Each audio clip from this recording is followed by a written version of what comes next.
Caroline Jenner from the Junior Achievement Young Enterprise Organisation. We're here at European Business Summit in Brussels, and the conversation here relates to how we can get the European economy back on its feet again, back moving out of the financial crisis. We've just seen a panel discussion mainly about finance, but financial literacy is a subject that your organisation is very involved in. Would you tell us a little more?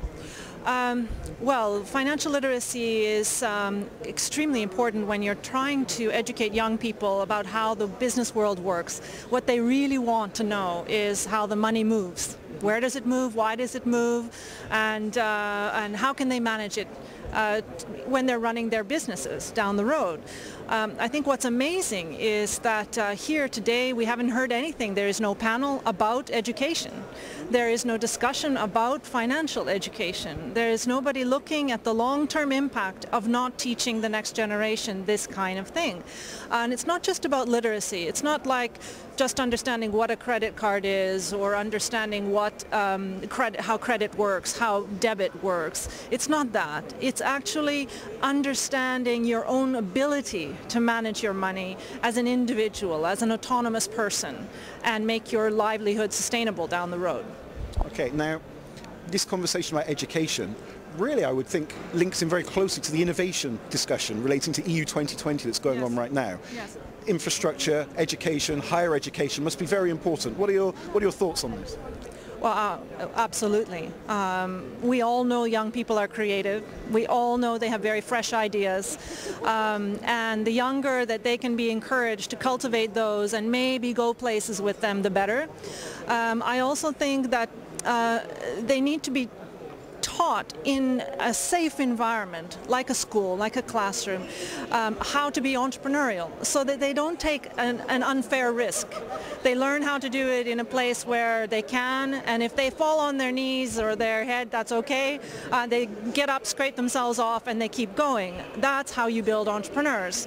If we wait until they're 25, well, chances are they're going to go to university and get a job instead because it's too scary. So I really think that if we want more innovation, more entrepreneurial thinking, even inside companies, not to mention people who do something on their own, we have to start 10 years earlier. This is a 20-year project. I think the European Commission is 100% behind this. Their policies have led the way. But what has to happen is more effort on the ground. In fact, there needs to be more investment in the kinds of things we know work in terms of teaching innovation, rather than just letting those of us who are doing it at some level flail around and not get the kind of scale that we need. Sure. Other events, not today, but at other events, I've heard the conversation, the question asked, whether entrepreneurs are made, whether they're taught, or whether they're just born and that's how we are. What are your thoughts on this? Because obviously it's whether we can produce more, it's kind of critical, isn't it? Well, absolutely, it's both. You can see with something like a teacher, there are those who are born to it, it's a natural vocation, and others who are taught to be a very good teacher.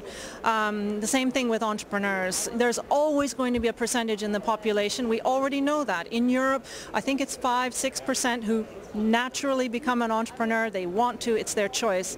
But we also know if you teach somebody what it's like to be an entrepreneur, if you give them the experience, and maybe they don't have parents who are, or friends or anything, it's just cold.